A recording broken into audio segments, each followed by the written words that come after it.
Hey guys, welcome to the channel, and in this video I will show you how to share files and folders with others in OneDrive.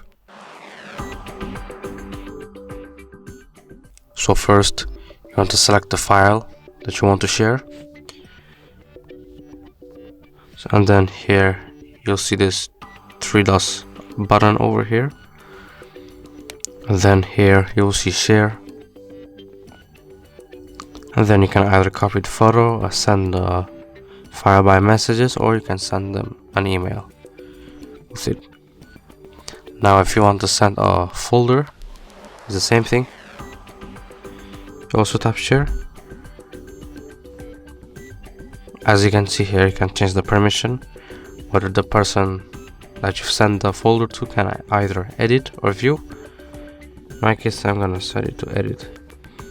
You can invite people, you can copy the link and send to people, and basically that is it.